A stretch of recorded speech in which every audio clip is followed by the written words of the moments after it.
Começa agora, Inédita Pamonha. Por instantes felizes, virginais e irrepetíveis.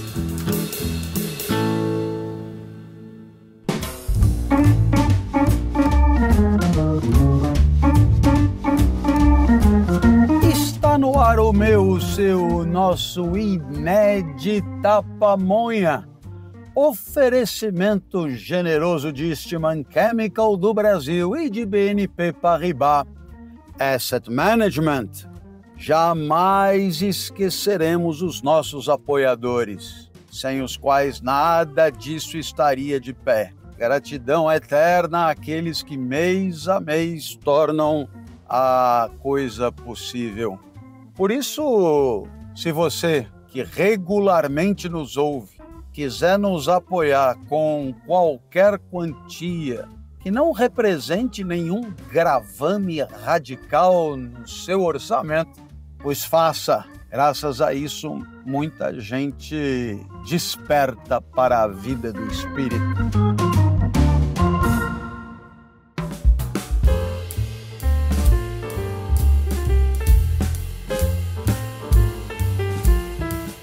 Bom, eu queria hoje falar das coisas concretas da vida e outro dia eu estava ouvindo num pequeno comércio perto da minha casa um pai dando ensinamentos profissionais e éticos ao filho.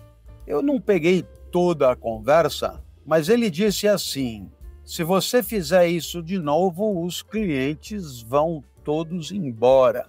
Você não pode pisar na bola com os clientes em hipótese alguma, porque nós dependemos dessa fidelidade. Os nossos clientes, eles são de frequência repetida. Portanto, qualquer tipo de decepção, traição, poderá representar a hecatombe do nosso negócio. Desse modo, é preciso tratá-los com correção máxima. E eu então fiquei pensando nisso e resolvi pensar em outras situações de vida convivida, de relacionamento entre pessoas, objeto maior da ética, em que esse tipo de ensinamento do pai também faria sentido. E eu me lembrei de um personal que me comentava a respeito do comportamento de uma colega. E ele dizia: ela sempre chega atrasado, deixando o aluno esperando. Por isso, ela foi pouco a pouco perdendo todos os seus alunos e hoje ela trabalha muito pouco e, consequentemente, ganha também muito pouco. Aí eu também pensei no palestrante, né? Afinal de contas, a gente tem também que se colocar no bolo. E aí eu pensei, puxa vida, já imaginou se eu começar a esquecer o que eu tenho para dizer? Já imaginou se eu começar a não ter voz para falar? Já imaginou se eu combinar com o cliente um tema e começar a tratar de outro tema, desdenhando assim do pedido? Eu causarei insatisfação. Os contratantes conversam entre eles e acabarão por me tirar do mercado de palestras. Bom, então o pequeno comércio, o personal e o palestrante são 3 exemplos de gente que acaba se comportando de um certo modo ou percebendo que tem que se comportar de um certo modo, deve agir de uma certa maneira, porque se não o fizer, as consequências serão danosas para ele próprio. E, nesse caso, ele age adequadamente para ele mesmo não se dar mal. Ora, não há problema nenhum em não querer se dar mal. E não há problema nenhum em agir bem para não se dar mal. Por isso, até aqui, estamos totalmente de acordo. Só que tudo poderia ser diferente na hora de pensar sobre a boa conduta. E tudo poderia ser refletido da seguinte maneira: eu tenho que tratar bem os clientes do pequeno comércio, tenho que ser honesto com eles, tenho que cumprir os horários, já que sou personal, e tenho que respeitar os temas da palestra, já que sou palestrante. E esse dever agir não tem por fundamento eu me dar mal amanhã. Não tem por fundamento uma eventual retaliação do mundo social contra a minha conduta indevida, mas tem como fundamento o meu próprio entendimento de como deve ser a minha ação.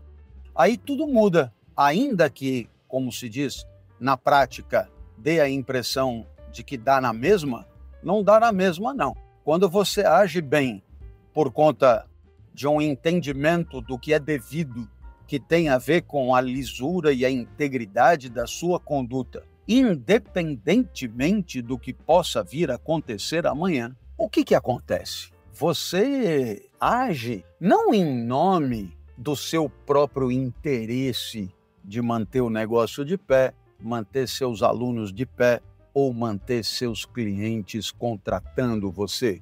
Você não age bem porque é do seu interesse agir bem. Você age bem porque é do seu entendimento agir bem. E você dirá, que diferença faz se seja pelo interesse em manter o negócio de pé, ou seja pelo entendimento do que é certo, você agiu direito? A diferença é simples.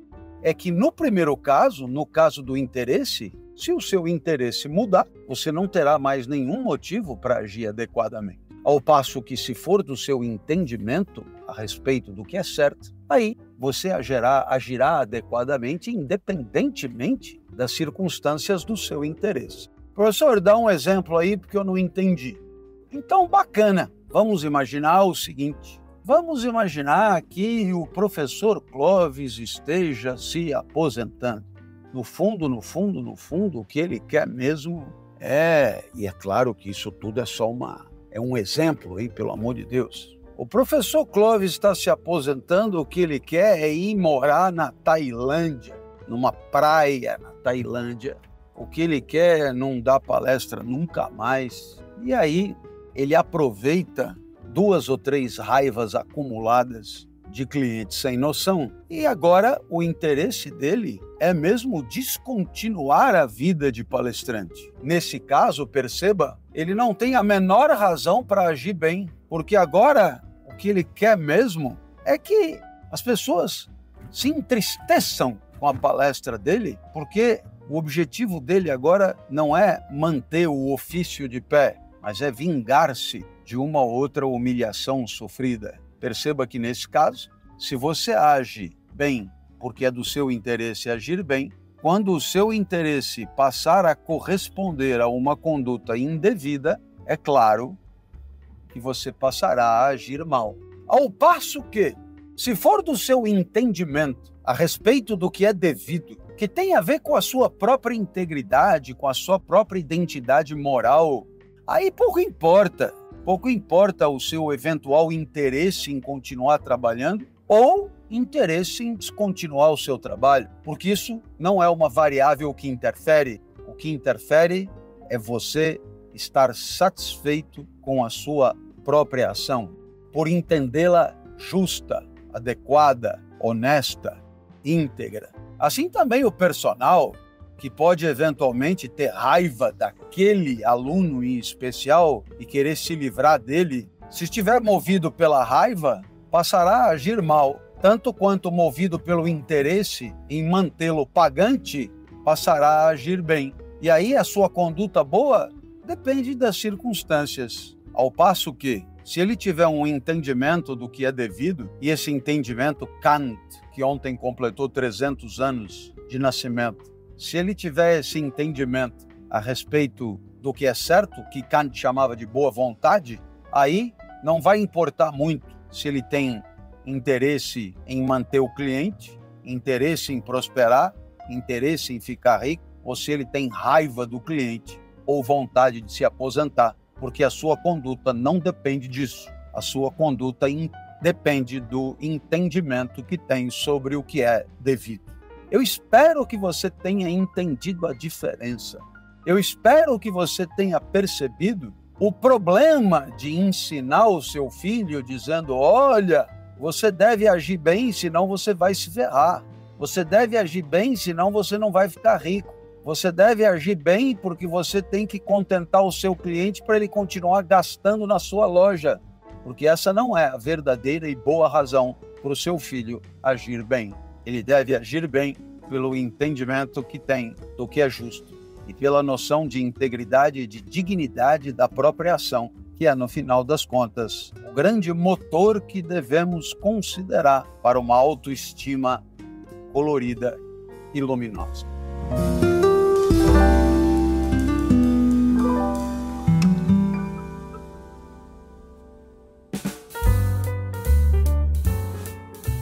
Olá, eu sou Clóvis de Barros e venho aqui propor a você nos apoiar a manter vivos os nossos conteúdos de filosofia na internet. Para você participar com uma singela colaboração, você deve entrar em apoia.se/Inédita Pamonha. Repetindo, apoia.se/Inédita Pamonha. Você pode nos ajudar demais a honrar os nossos compromissos, pagar nossos editores, as nossas plataformas e manter nosso conteúdo vivo para que ele continue impactando as pessoas como tem feito.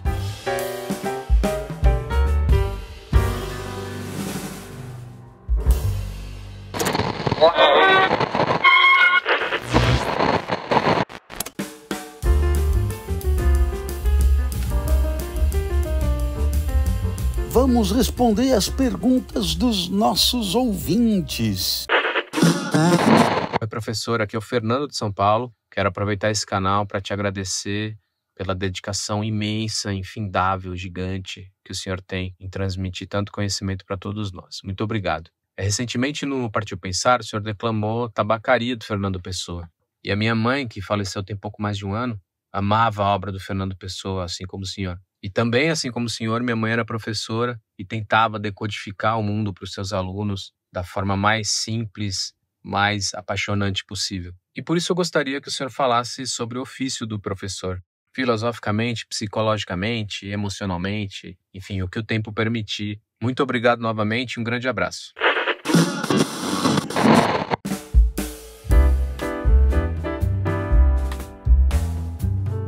O Fernando Drude mandou uma pergunta, uma mensagem, dizendo que a mãe dele era muito fã da obra do Fernando Pessoa, assim como eu, e que a mãe dele também era professora, como eu, e que também tinha a preocupação de explicar, explicadinho, destrinchado, talento de explicadora, segundo o Fernando, como eu, e queria que eu falasse um pouco sobre esse ofício de professor.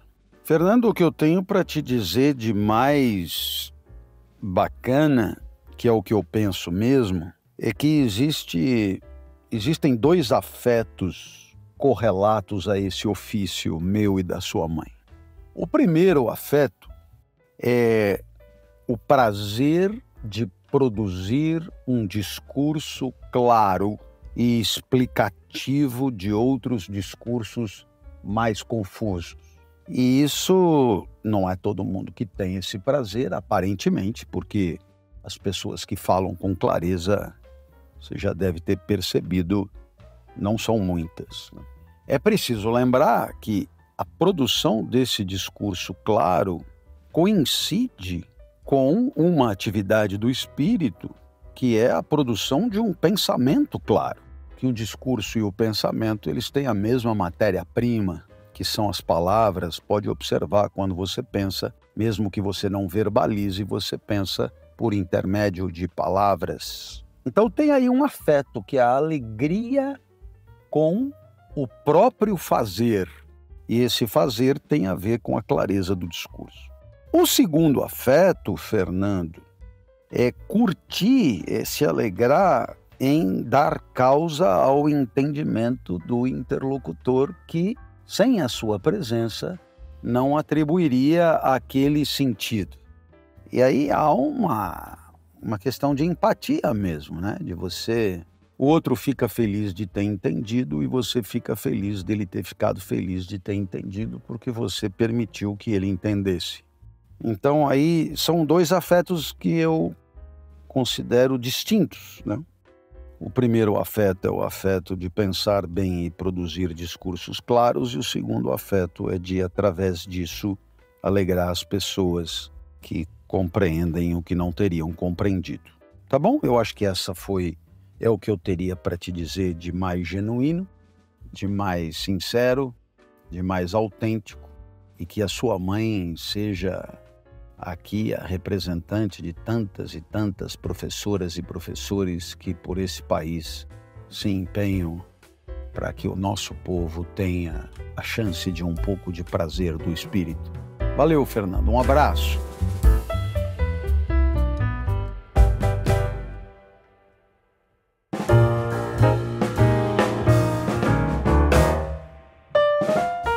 Este foi o nosso Inédita Pamonha de hoje, com o oferecimento sempre firme e pontual de Eastman Chemical do Brasil e de BNP Paribas Asset Management.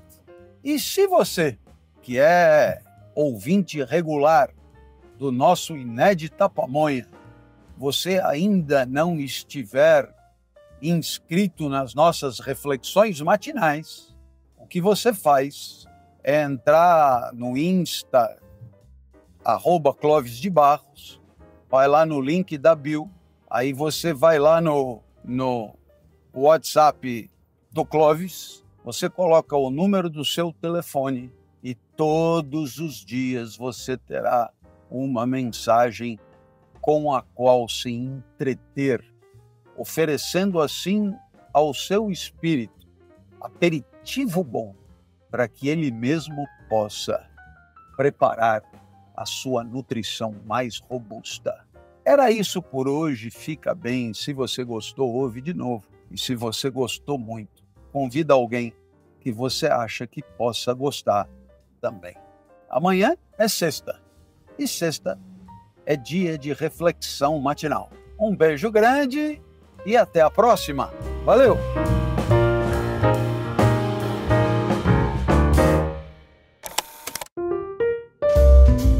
Este conteúdo foi trazido até você pelo Espaço Ética, a assessoria oficial do Clóvis de Barros.